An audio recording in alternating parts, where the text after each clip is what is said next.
à tous, bienvenue pour ce nouveau live. Je suis Nathalie Lourdel, je suis coach professionnelle. Je suis aussi directrice de la société de coaching Autrement et de l'école IR, l'école un autre regard. On veut vraiment apporter un autre regard sur les formations pour les coachs, mais aussi pour les managers qui ont envie d'acquérir les outils de coaching. Mathieu, je te laisse te présenter. Bonjour à tous, je suis ravi de vous voir à nouveau aujourd'hui.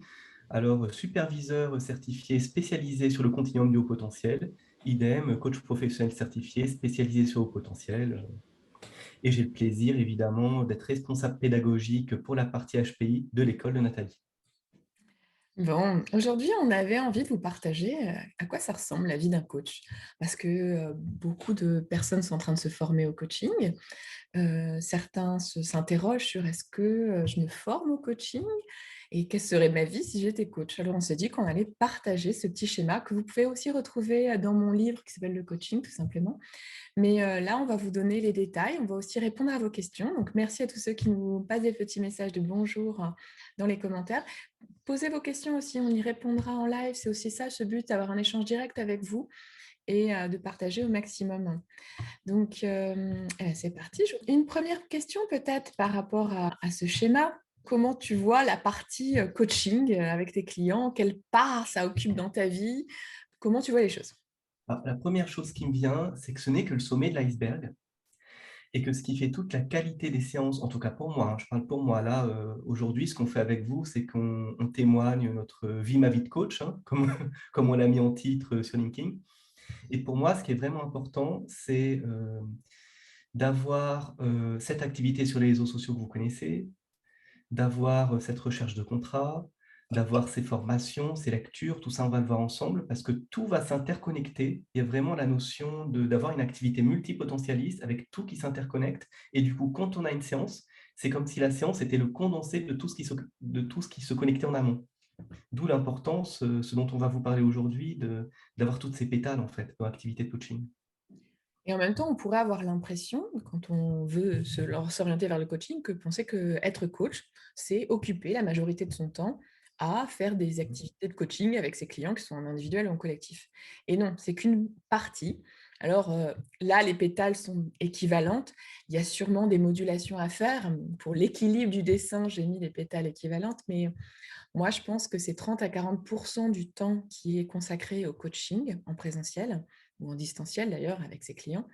Et le reste, ben, c'est ça, la vie d'un coach aussi. Et donc, on va détailler. Du coup, le deuxième point clé, hop, pardon, le deuxième point clé, la recherche de contrat. Mathieu, pourquoi c'est important la recherche de contrat? Alors, pour ma part, je dirais, la recherche de contrat, je la fais pas tellement. Je remplacerai plutôt cette partie pour ma part par les réseaux sociaux. D'ailleurs, on l'a écrit ensemble hein, dans cette pétale. Oui, Savoir. Et pourquoi c'est important pour moi? Parce que ce qui m'a permis moi-même de me lancer en tant que coach et d'avoir des clients dès le départ, c'est d'être moi-même dans mon activité, d'assumer ma spécificité de coach, mon essence de coach en fait. Et cette essence, j'en ai parlé sur les réseaux sociaux, j'en parle dans les vidéos aujourd'hui, puis plus récemment, mais j'ai tout de suite écrit sur les réseaux sociaux des articles comme un article sur la multipotentialité, qui est celui qui a eu largement le plus de succès depuis tout ce que j'ai écrit en fait. Et ça m'a beaucoup étonné d'ailleurs. Et, et vraiment, pour les coachs en devenir, un message que je voudrais faire passer, c'est que l'important, c'est pas d'être ultra légitime, d'avoir raison sur tout quand on écrit, c'est simplement de faire sentir votre essence. Et moi, je vais toujours métacommuniquer dans mes articles que je prétends pas écrire des vérités, que ça prendre ou à laisser. Par contre, à travers l'écriture, je partage mon essence de coach qui est spécifique, qui est pas mieux ou moins bien qu'une autre, hein, c'est simplement une essence spécifique et ça permet de trouver les bons clients. Et du coup, dans cette partie recherche de contrat, alors il y a des coachs qui sont plus dans la prospection. Pour ma part, c'est plutôt être comme je suis, être authentique sur les réseaux sociaux. Et je ne sais pas comment ça fonctionne pour toi, Nathalie, justement, cette partie.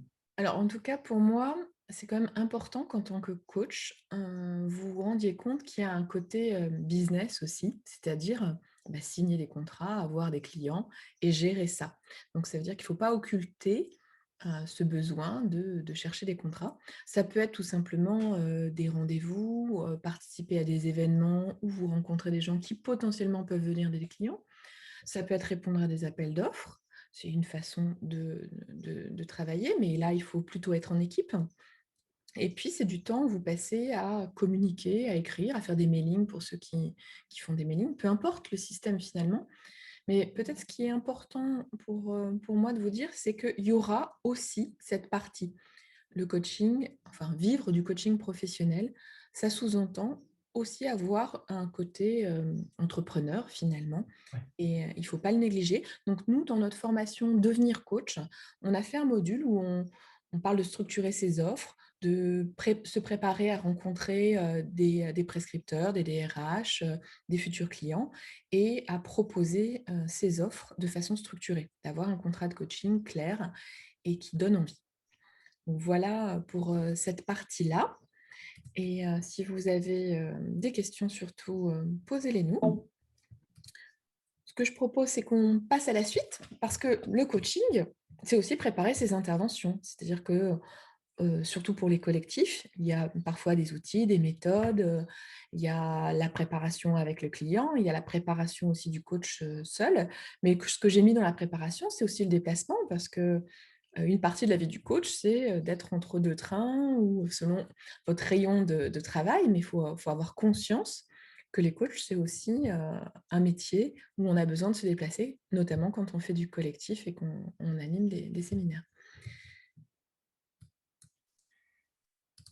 Par rapport à ça, hem, toi, est-ce que tu veux réagir sur la préparation? Sur la préparation, là, ce qui me vient, c'est là, je parle du tarif que vous allez facturer aux clients entreprises. C'est toujours important de prendre en compte que c'est pas seulement la présence que vous allez facturer, mais c'est aussi tout le travail de préparation qu'il y a derrière et tous les coûts qu'il y a derrière. Et dans la gestion de son activité, ça me semble important de prendre en compte, en fait, exactement comme un chef d'entreprise le ferait, de l'ensemble des coûts, en fait, du vrai travail qui est fait, qui va bien au-delà d'un présentiel à un COMEX pendant une journée, en fait. Et que le client comprenne ça aussi. Mmh. Très bien. Je propose qu'on avance un petit peu.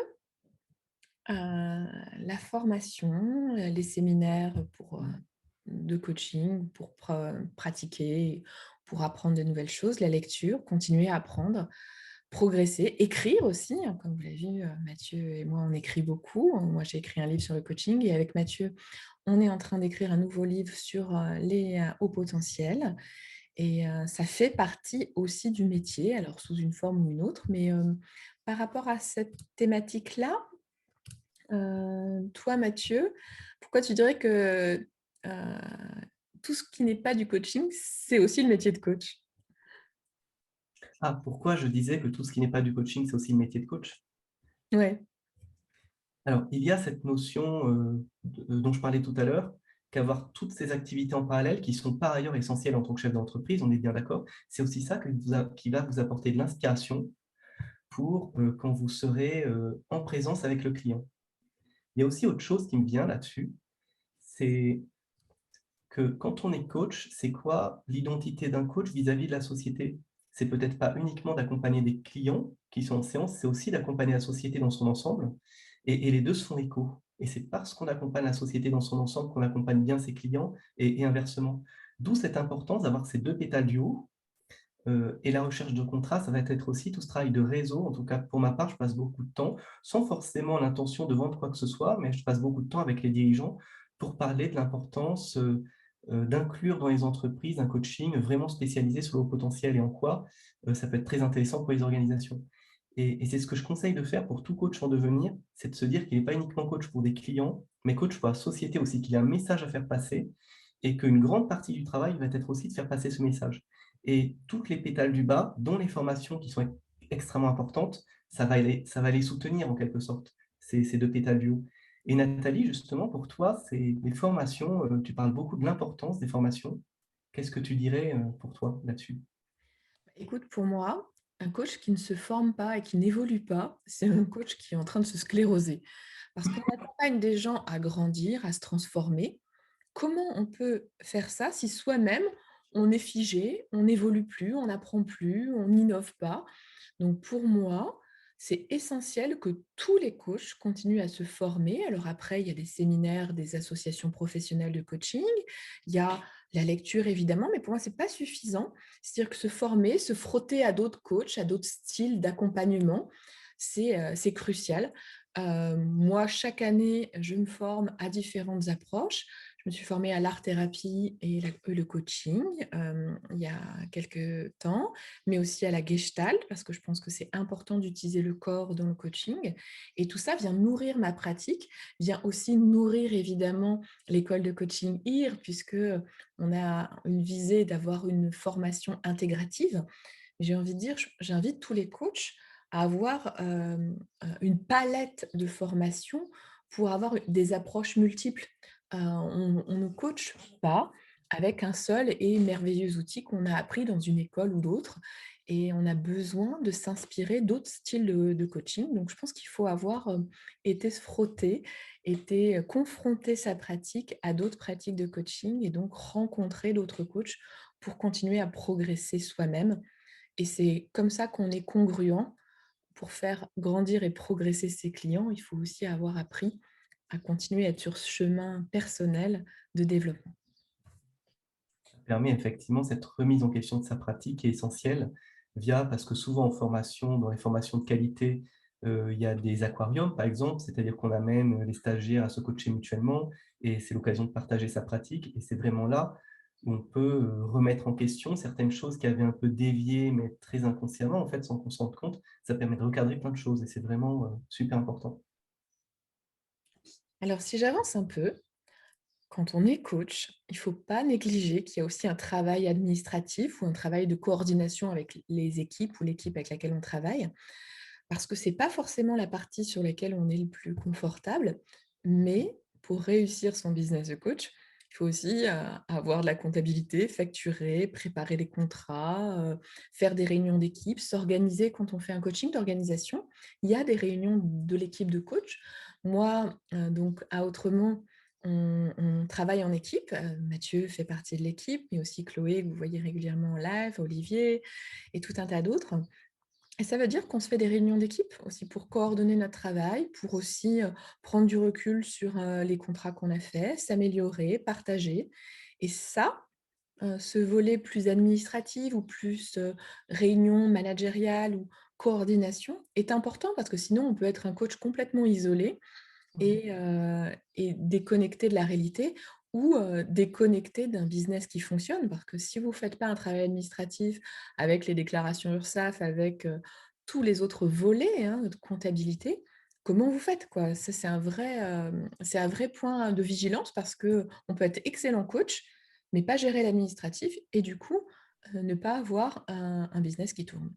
Donc voilà, pour moi, il y a un point de vigilance qui est, si vous n'êtes pas à l'aise avec ça, sur les aspects, plus administratifs, comment vous apprenez à déléguer aussi?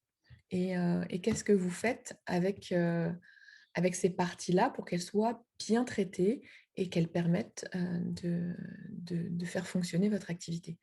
Et et toi, Mathieu, qu'est-ce que tu dirais sur ce point-là? Je dirais, alors ça va peut-être vous étonner, mais à un niveau plus philosophique, je voudrais insister sur le sens de l'administratif, qu'on pourrait se dire que c'est des choses à faire et que payer l'URSSAF, c'est pas ce qui fait le plus sens au monde, hein. Et pourtant, de compléter un document, de faire des factures, ça symbolise qu'on s'intègre dans les lois de la République. Il y a vraiment cette notion qu'en tant que coach, on est connecté à la société dans son ensemble. Et pour moi, même qui suis très intuitif et qui ai tendance à reporter, je prends vraiment sincèrement du plaisir à faire mon URSSAF, à discuter avec mon comptable, parce que c'est la symbolique que l'activité s'inscrit dans la République qui nous relie tous, en fait, quelque part. Donc, c'est hautement symbolique, en réalité, cette partie administrative.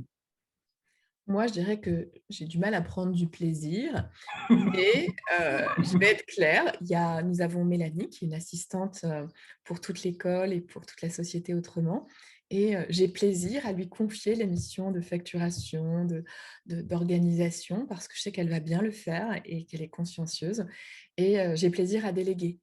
Elle a du travail en étant en collaboration avec nous et moi, je me libère du temps. Je considère que c'est un temps sur lequel je ne serais pas efficace. Donc voilà et puis j'ai un comptable qui gère tout pour moi et qui gère toutes mes déclarations URSSAF, je le paye pour ça, mais en même temps, je préfère consacrer du temps à être avec mes clients ou même à me former, à apprendre, à grandir dans ma pratique, plutôt que du temps à l'administratif. Par contre, je n'oublie pas cette pétale-là, juste j'ai décidé de la déléguer et de la confier. Donc vous voyez, ce qui est important finalement, c'est pas la taille des pétales, c'est d'avoir conscience de l'existence de ces pétales et d'activer, ce qui est le mieux pour vous en fonction de vos compétences, là où vous avez plaisir à faire ou ne pas faire et comment vous organisez et vous équilibrez tout ça pour que ça fonctionne, que ça fleurisse, j'ai envie de dire. Il y a Asia qui nous met une petite remarque. Effectivement, tout à fait d'accord, pour évoluer dans sa pratique et on continue à grandir. Je pense qu'elle réagissait par rapport à la formation Ouais.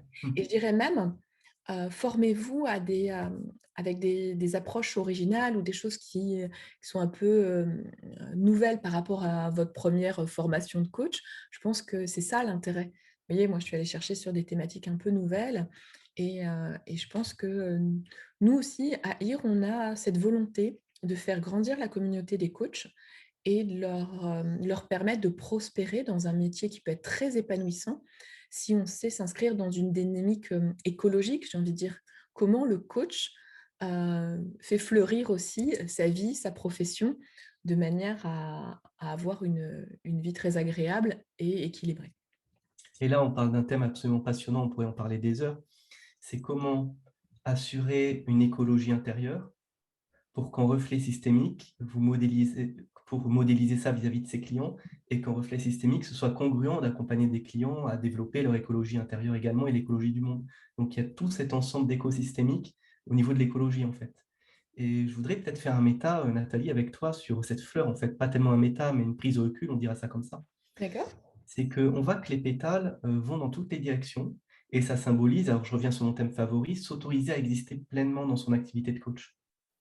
Et donc, si on va encore en amont, c'est vis-à-vis de l'entourage, notamment familial, faire sa place. C'est-à-dire que cette activité, qui est une vraie activité d'entreprise, qui est un vrai métier, puisse prendre toute sa place. Et souvent, je vois dans les témoignages beaucoup de personnes coach qui font du coaching sur un coin de table où il n'y a que la pétale bleue et puis un peu de la verte ou de la grise, mais il y a vraiment très peu qui est déployé et qui s'étonnent parce qu'il n'y a pas assez de clients en fait.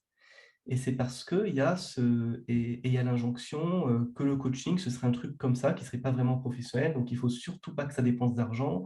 Il ne faut surtout pas que ça fasse peur à la famille, avec toutes les postures de sauveur qu'il y a derrière, en fait, toutes les postures d'emprise qu'il y a derrière. D'où l'importance de déployer l'ensemble de ces pétales, que c'est aussi tout un travail sur soi. Quand on devient coach, en même temps, on devient soi-même, on ne peut pas l'éviter. Et en même temps, ça mène à reconfigurer les relations avec l'entourage. Donc, il convient, il me semble, de prendre ça en conscience, en fait, tous ces impacts systémiques en conscience. Et quand on déploie vraiment toutes ces pétales, le client va sentir, dans ce qu'il y a d'invisible dans la relation, qu'on n'est pas avec le client pour amener de l'argent à la maison et pour être sous emprise de telle ou telle personne. C'est-à-dire qu'on n'est pas pour utiliser la relation qu'on a avec le client au bénéfice d'emprise, mais qu'on est là en toute liberté, en fait, en tant que femme ou homme libre. Et ça, le client va le sentir à un niveau inconscient, et c'est ce qui va les attirer, en fait. Ils vont pas voir la maman et le papa sur l'épaule, et ils vont pas se dire qu'ils payent de l'argent pour ça. Ils payent de l'argent vraiment pour vous, pour votre essence de coach et pour votre excellence. Et c'est ça qui peut être très intéressant à faire comme travail quand on devient coach. Je sais pas, Nathalie, ce que tu en penses quand je dis ça. Moi, ça me parle. J'ai dessiné cette fleur parce que, je voulais montrer qu'il y a des pétales, qu'on ne voit pas, mais qui font partie, de l'équilibre de la vie d'un coach et peut-être, pour les personnes qui ont envie de s'orienter vers ce métier, d'avoir conscience que c'est un métier où on doit, travailler sur soi-même, grandir en permanence et avoir conscience de la diversité, des choses qu'on peut faire et qu'on doit faire pour avoir un équilibre, finalement. Et qu'effectivement, aller dans toutes les directions, développer ses pétales, c'est important. Et après, chacun, va, démarrer ou va orienter, ses pétales différemment. La question est: comment vous laissez du temps, pour les formations? Comment vous laissez du temps? On a mis encore 2 autres pétales, on vous garde le suspense, mais comment vous laissez du temps aussi pour, l'administratif ou la recherche de contrats? Et au début, certains coachs pensent que, ça va être, facile ou qu'ils vont, faire quelques mails et il y aura suffisamment de contrats. Donc quand ils ne sont pas là, il y a une sorte de déficience sur cette pétale avec plein de coachs qui ne vivent pas du coaching. C'est pour ça qu'on a fait un module spécifique pour ceux qui n'ont pas suivi l'école IR, mais qui ont quand même envie d'équilibrer leurs pétales. Donc, développer votre business de coach, on vous proposera ça à la rentrée, parce qu'on a beaucoup de demandes autour de ce sujet et vous permettre d'équilibrer ce pétale-là et de vous rééquilibrer si vous sentez qu'il y a des choses qui tournent pas ou qui grandissent pas aussi vite que prévu. Je te propose qu'on passe au pétale suivant. C'est le pétale de la supervision. Parce qu'effectivement, on vous l'a dit, on est tous les 2 superviseurs et pour nous, c'est très important et je dirais, pour toi, qu'est-ce qu'apporte la supervision? Alors, c'est évidemment absolument essentiel, c'est un devoir du coach, hein, de se superviser. C'est absolument essentiel d'un point de vue éthique parce que c'est là qu'on va parler de toutes les situations avec les clients qui ont posé question, qui ont gêné et comme, c'est pas un secret qu'il y a beaucoup de souffrance dans les organisations actuellement, dans un pays au bord de grandes difficultés sociales peut-être. Donc c'est vraiment ce lieu où on va déposer en fait, on va prendre du recul sur tout ce qui se passe dans la société en fait, sur, toutes les questions qu'on se pose et les problématiques en fait, les enjeux avec nos clients. Mais c'est pas seulement ça la supervision, c'est pas seulement le devoir qu'on doit faire pour dire qu'on est éthique, ça va bien au-delà. C'est aussi là où on va parler de ces outils, de coach, décrire comment se déroule une séance type, par exemple, pour prendre du recul avec la personne superviseur par rapport à ça. Mais c'est surtout, dans le cadre de la supervision qu'on peut parler de son développement d'activité. Et moi-même, par exemple, pour donner un exemple, j'ai fait des vidéos récemment, dont je suis assez heureux, hein, même si bien sûr, je suis conscient que je débute et qu'il y a plein de progrès à faire. Et j'ai fait ces vidéos parce que ça a émergé en supervision. Si je n'avais pas eu, ma dernière séance de supervision, j'aurais pas eu cette idée-là et j'aurais pas eu l'idée de décrire la douance comme des petites bulles de douance qu'on promène avec soi, en fait, et qui coincent quand on n'a pas conscience, que cette douance nous appartient. Et donc, ça permet vraiment la supervision, en plus d'être éthique, un vrai développement d'activité et le chiffre d'affaires qu'il y a derrière, évidemment. Et toi, Nathalie, la supervision ou quoi, c'est important? Pour moi, c'est capital et je pense que si j'ai, tout de suite réussi à vivre du coaching, c'est grâce au fait que j'ai fait de la supervision collective immédiatement. C'est-à-dire que moi, en me formant, il y avait de la supervision, mais aussi j'ai continué immédiatement. Ça m'a permis, de progresser dans ma pratique, de tout de suite prendre du recul quand il y avait des choses qui se passaient moins bien et du coup, d'ajuster pour mon client, pour la qualité du service rendu à mon client, mais aussi d'ajuster dans la confiance en moi. Parce que malheureusement, des jeunes coachs qui, démarrent le travail de coaching sans être supervisés, j'ai envie de dire, prennent un mauvais pli ou commencent à aller un peu dans le fossé parfois et il y a personne pour leur tendre la main, pour les remettre sur, le coaching professionnel, sur un rail, de stabilité et parfois, il y a des coachs comme ça qui abandonnent le métier ou qui sont formés, mais qui finalement ne vont pas, faire ce métier-là parce qu'ils ont eu personne en soutien pour les aider à surmonter une difficulté, à se renforcer, à se professionnaliser, à prendre confiance. Parce que la question de la légitimité quand on est coach, elle se travaille et elle se travaille pendant des années et peut-être même toute la vie. Mais en tout cas, du coup, pour moi, la supervision, c'est essentiel. Ça vous viendrait pas à l'idée de ne pas faire le contrôle technique de votre voiture parce que vous vous dites, «Ça peut tomber en panne». C'est la même chose avec le coach. S'il y a pas, un petit contrôle technique régulier et un petit contrôle écologique, j'ai envie de dire, où vous en êtes dans votre écologie de coach, vous pouvez pas continuer à travailler et j'apprécie particulièrement la remarque de Cécile qui nous dit: «Nous sommes notre premier client et notre meilleure vitrine». Absolument. Si vous ne prenez pas soin de vous en supervision, vous ne pouvez pas prendre soin des clients que vous accompagnez pour qu'eux-mêmes se développent de manière écologique. Donc, vous voyez, tout se reflète, comme disait Mathieu tout à l'heure, il y a un reflet systémique là-dedans. Et je pense que ceux qui décident de ne pas investir sur eux, ben, en miroir, ils n'ont pas des clients qui investissent sur eux comme coach et du coup, la boucle est bouclée. Voilà, voilà et pour moi, la supervision, je continue là actuellement en supervision individuelle, j'ai fait de la supervision collective. Je trouve que les 2 ont leur intérêt et en tout cas, c'est à chaque fois des découvertes, des prises de recul. Moi, si je vous parle de ma dernière supervision, je trouve ça intéressant qu'on donne des exemples concrets. Mathieu, je te remercie. Lors de ma dernière supervision, ma superviseure, Pascale m'a dit, «Ah, tu es une révolutionnaire, et au sens rêve et évolution» et oui et si vous avez peut-être vu ce post passer, il y a quelques jours où, je pense que, coacher, c'est amener l'autre à rêver à rêver de son évolution, une forme de révolution personnelle, rêve, évolution je trouve ça vraiment chouette d'avoir, ouvert cette visualisation en supervision et voilà. Mmh. Bon, est-ce que vous êtes prêts pour la dernière pétale? Est-ce que vous avez une idée de ce qu'est cette dernière pétale?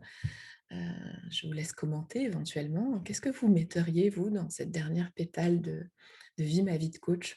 Ça m'intéresserait de savoir ce que vous imaginez. Alors, comme il y a un petit décalage entre, le live et les commentaires, parfois, je ne les vois pas tout de suite, mais bon. Mathieu, je pense qu'on pourrait en mettre plusieurs autres pétales d'ailleurs. C'est la remarque que tu m'as fait tout à l'heure. Tu m'as dit: «Ah, on pourrait mettre d'autres pétales» et c'est vrai. Donc on ne prétend pas que ce schéma est exhaustif. C'est Mmh. juste un schéma qui, vise à porter votre attention sur l'équilibre de tous ces éléments. Et voilà. Je vois une remarque de Sylvie, merci. Elle parle d'intervision et d'engagement dans une association de coachs. Effectivement, alors pour moi, l'intervision, c'est pas de la supervision, c'est de la pratique, entre pairs. Donc du coup, je la mets plutôt dans formation, continuer à apprendre, à progresser l'engagement dans les associations de coaching, tout à fait. Pour moi, on est vraiment dans cette dimension et ça fait partie d'ailleurs des éléments, de l'ICF et de l'EMCC, hein, de s'impliquer pour faire, grandir et progresser, le coaching, et le faire rayonner ce métier. Donc, je le mettrai plus dans la pétale jaune. Mais merci Sylvie de cette remarque. On lève le suspense? C'est parti. Allez, je mets la prochaine diapo. Donc ce que nous avons mis, c'est la thérapie, le travail sur soi, la prise de recul sur, ses émotions, son passé, ses difficultés, ses souffrances. Donc, avec Mathieu, il nous semble essentiel, Mmh. qu'en fait un coach ait fait une thérapie et ait pris ce temps, pendant, et même j'ai envie de dire, pendant toute sa pratique. On avait ce débat récemment avec l'équipe pédagogique. Moi, je pense que vu qu'on est, parfois secoué ou ému ou, il y a de la contagion émotionnelle dans certains des contrats, ça me semble essentiel qu'on ait un lieu pour, déposer ça, pour regarder quel impact ça a sur moi, pour regarder, ce que j'ai envie d'en faire, comment ça me transforme aussi la rencontre. Parce que pour moi, la rencontre avec un autre être humain, on est tellement impliqué dans l'alliance de coaching que ça peut aussi, m'ouvrir à d'autres perspectives, me bouleverser, me transformer. Donc je pense que c'est essentiel d'avoir un travail, thérapeutique. Et toi, Mathieu, par rapport à ça, en quoi tu dirais que c'est important? Alors pour parler de moi, hein, je fais une psychanalyse spécialisée au potentiel et c'est absolument essentiel parce que c'est très complémentaire de la supervision. C'est pas du tout la même chose. C'est qu'on va regarder plutôt à l'endroit de l'inconscient et c'est très intéressant comme quoi, pour parler que de moi, hein, je peux avoir, des opinions sur la pratique de coach, en fait, sur les outils à utiliser, que j'aurais, déterminés de manière neutre et je me rends compte en psychanalyse que c'est des choses «bassement inconscientes» entre guillemets, qui me font, me convaincre que tel outil est mieux qu'un autre, par exemple et d'où, l'aspect essentiel d'avoir cette remise en question, en tout cas pour moi, au niveau, thérapeutique ou psychanalytique pour regarder. Là, on va vraiment c'est un travail des profondeurs pour, on parle pas que du coaching, on parle de sa vie personnelle évidemment, mais bien sûr tout est lié et ça me semble, un complément essentiel et ça fait vraiment sens que la pétale soit en bas. Ça symbolise que c'est la base, en fait. Oui, ça va complètement avec la remarque de Cécile qui dit: «Amour et douceur pour soi, dont les sont les premiers pas, se ressourcer».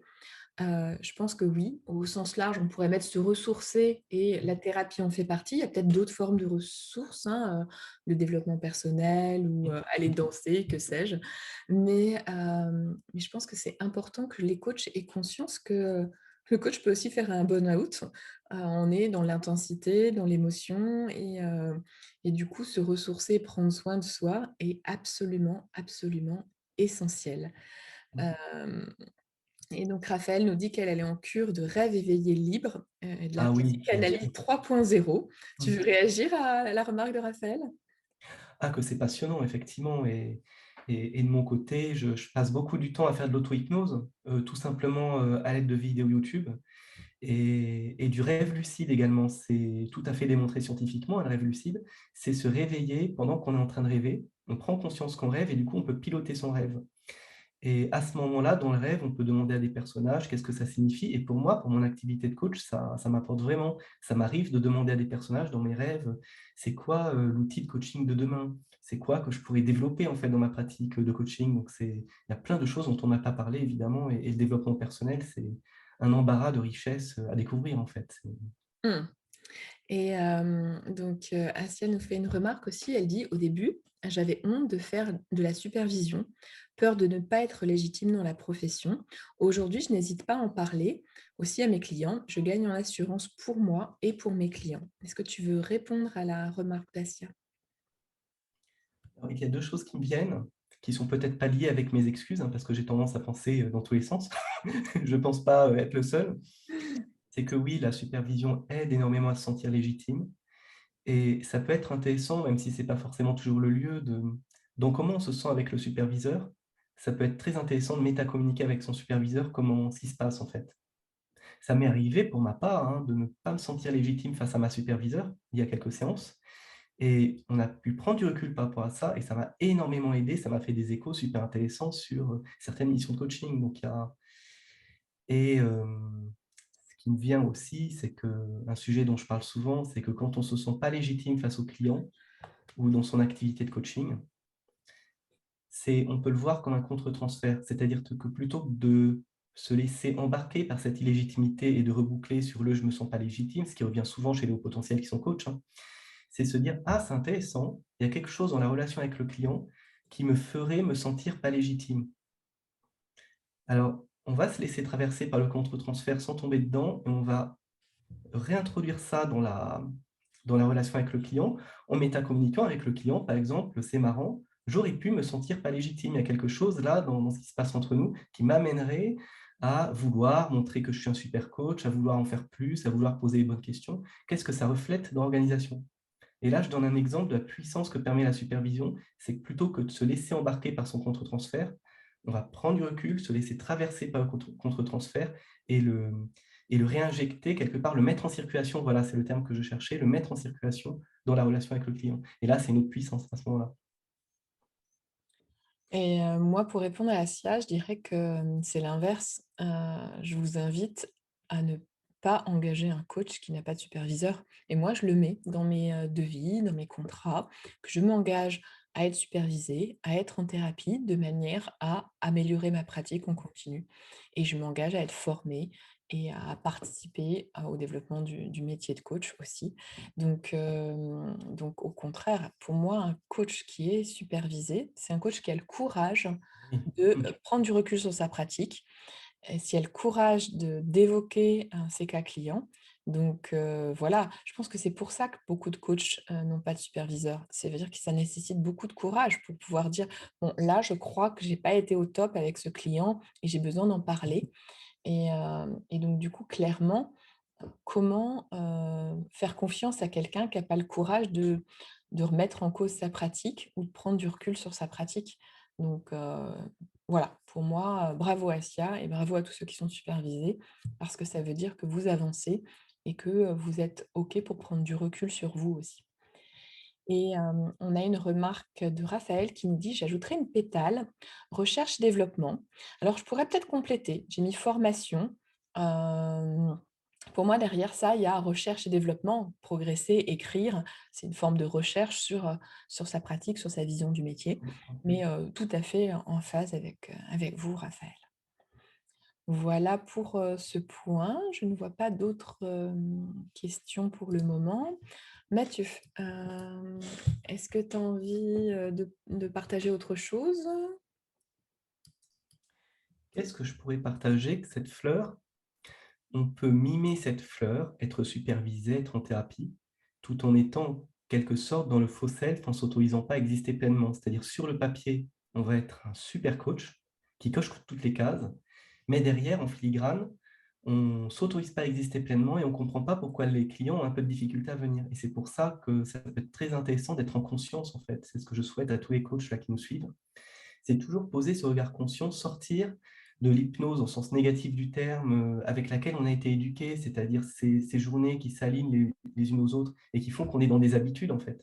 Et c'est réussir, je parlais de se réveiller dans son propre rêve, c'est comme si les journées étaient un rêve aussi, et c'est se dire: «Ah, je me réveille, je regarde où j'en suis dans mon activité de coach et en élargissant ma conscience, qu'est-ce que je pourrais faire évoluer? Qu'est-ce que je pourrais changer?» D'où, l'aspect fondamental de la formation et de la supervision. J'y reviens parce que c'est là, souvent les premières demandes quand on a des supervisés, c'est, «Le marché vraiment ne va pas bien, j'arrive pas à trouver de clients», et la personne croit que c'est le marché. Et très vite, quand on prend du recul, on se rend compte que c'est quelque chose à l'intérieur de soi qui a décidé de ne pas avoir de clients parce que c'est pas le moment, parce qu'il y a encore quelque chose à régler. Mais quand on n'a pas de supervision, on reboucle à faire des emailing, sauvages en quelque sorte, à se faire croire qu'on veut absolument des clients alors qu'en fait c'est pas le cas. Et vraiment ce travail de prise de hauteur que permet la supervision est essentiel pour ça. Ça permet de se dire que tout est juste au fond, que Bon, ben, moi, pour continuer, je voulais vous partager, ce qu'on développe, à IR. Parce qu'on a envie de faire progresser, les coachs. On a tout un tas de programmes à vous proposer. Donc, pour ceux qui voudraient avoir les éléments clés pour devenir coach et devenir coach intégratif, c'est qu'on a une approche corps, cœur, cerveau, les 3 C, et on commence par le corps. Ensuite, on parle des émotions, du cœur, et on vous apporte des éléments souvent sous forme d'infographie cognitive. Donc la prochaine session, la prochaine session démarre en octobre. À chaque fois, c'est des sessions de 3 jours, tous les mois et demi à peu près. Donc, il y a 5 modules. Vous pouvez en savoir plus sur le site autrement.com. On a aussi des formations autour de la créativité parce que pour moi, être coach, c'est créatif, c'est libérer la créativité de nos clients. Et donc, du coup, ça commence par libérer la nôtre, de manière à pouvoir libérer celle de nos clients. Et puis, comme je le disais tout à l'heure, on a, développé ce nouveau programme puisqu'on a beaucoup de demandes sur réussir, votre business de coach. Donc c'est 2 jours que nous avons programmés en novembre, de cette année et en novembre 2023. Si vous souhaitez, vous savez que moi j'ai une spécialité, j'ai un doctorat en pédagogie et en écologie, et donc du coup, j'ai écrit mon premier livre sur réussir sa transition écologique, et dans cette lignée-là, si vous souhaitez accompagner les transitions écologiques, c'est un module spécifique sur coaching et transition écologique. Donc c'est du 7 au 9 décembre. Et pour ceux qui sont déjà coachs et qui ont envie de continuer à se professionnaliser, aller vers le coaching systémique, l'approche narrative et aussi, tout un tas d'autres, approches, sur, coacher des, hauts dirigeants, des hauts potentiels. Avec, Mathieu et Chloé, nous vous proposerons, des modules, de début janvier 2023 à juillet. Donc, contactez-nous pour en savoir plus. Et si vous avez envie de devenir superviseur, on va créer aussi, en 2023, début 2023, des modules spécifiques sur la supervision intégrative avec, ces approches croisées, avec aussi, l'approche métaphorique. Je ne sais pas si tu veux dire quelque chose toi, Mathieu, là-dessus? Sur celle-là ou sur d'autres d'ailleurs? ah, sur l'approche métaphorique, je pourrais en parler tellement d'heures que je préfère ne rien dire à la limite. Il y a D'accord. tellement de choses qui me viennent à l'esprit. Oui, que la métaphore, c'est une approche qui convient, particulièrement, en tout cas d'après mon expérience, hein, aux personnes au potentiel qu'on accompagne, et que ça permet, plutôt que d'en rester à la surface, en restant dans les mots carrière, coach, devenir coach, et cetera. On va monter dans la métaphore, c'est-à-dire, en se connectant à des images, des odeurs, des sensations, pour aller toucher l'essence de notre sujet. Par exemple, arrêter de se faire croire qu'on veut absolument avoir des clients, du chiffre d'affaires, mais quand on regarde l'essence du sujet, on voit que c'est une couleur, c'est quelque chose qui parle de la réalité finalement de notre sujet, et là, on a déjà gagné en quelque sorte. Quand on est connecté à soi à travers la connexion à la métaphore, il n'y a même pas d'effort pour changer, on laisse les tensions se réajuster, les tensions s'apaiser, et après en sortie, quand on redescend dans le réel, on voit, souvent naturellement ce qu'il y a à faire. Donc c'est vraiment une approche dont on pourra parler d'ailleurs, Nathalie, qui est particulièrement intéressante en supervision aussi. On refera des prochains lives sur la supervision. Et puis, comme on me l'a demandé, quand est-ce qu'il y aura la promo 2023? Donc, la promo 2023 démarrera en mai. Voilà, vous savez tout, ou presque. Et si vous avez d'autres thèmes que vous souhaiteriez qu'on aborde, mettez-les nous dans les commentaires. Vous pouvez aussi retrouver toutes nos vidéos sur la chaîne YouTube et sur le blog aussi, des infographies, des éléments clés si vous voulez aller plus loin, donc sur autrement.com. Voilà, je remarque une, dernière, commentaire, de Raphaël. Elle nous dit: «Avancer sur son chemin de conscience, c'est vraiment le plus important pour moi. En tant que coach, on ne peut apporter que depuis l'endroit, où on est et sur ce chemin de conscience». Donc effectivement, développer la propre conscience de soi, c'est indispensable pour un coach, de manière à ce qu'il puisse accompagner, d'autres à avancer sur leur chemin. As-tu envie d'un petit mot de conclusion, Mathieu? Oui, forcément, ce commentaire m'inspire énormément et pour aller un peu dans la métaphore, ça pourrait être, pour ceux qui nous suivent encore, d'aller quelque part parmi les étoiles dans un endroit où ils sont parfaitement bien, où il y a tout l'amour inconditionnel qui leur a manqué, où il y a une beauté infinie, où il y a que des infinis et se dire que c'est l'essence de leur identité, de leur identité de coach notamment, mais sans chercher à poser des mots. Se sentir dans ce lieu où on est parfaitement bien et à partir de ce lieu, regarder l'avenir tout en restant dans ce lieu, avec les images qui vous viennent à l'esprit, par exemple, et voir que vous avez peut-être des petits éléments de réponse à vos questions sur les semaines et les mois à venir. Et là, ce que je modélise ici, c'est comment se connecter à soi, à un niveau métaphorique.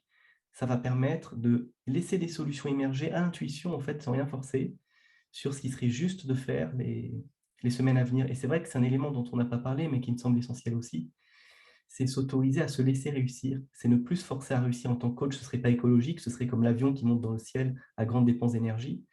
C'est comme inverser la gravité, si on avait un inverseur de gravité, et tomber dans le bleu du ciel. C'est comment se laisser réussir, et se laisser réussir dans un lâcher-prise complet, c'est aussi écouter les intuitions, et c'est ce qui nous est beaucoup arrivé, Nathalie. Il y a des synchronicités, des intuitions, on part sur quelque chose, et puis ça donne une réussite qu'à la limite, on ne comprend même pas. C'est vrai. Je ne sais pas comment on en est arrivé là, Mathieu. On a créé notre école de coaching. Mais je te remercie de ton soutien et de ces réunions Merci à ton soutien aussi. Mmh. qui nous ont permis d'aller là, quoi. Et j'ai envie de dire, de la même manière, écoutez vos intuitions. Quel est le coach, le superviseur que vous avez envie d'engager pour vous aider à décoller, à vous envoler ou à pratiquer? Quelles sont les formations qui vont, vous aider à grandir, à vous épanouir, à aller de l'avant? Choisissez à l'intuition puisque finalement, c'est aussi ça, ce qui est important, que vous connectiez à ce qui va être bon pour vous, à être bon pour votre, activité, à être bon pour, votre prise de conscience avec vous-même et c'est ce qu'on peut vous souhaiter de plus beau et de plus ouvrant, de s'ouvrir à vous-même et à votre besoin et à vos intuitions. Belle journée à vous, Belle journée à vous. à bientôt.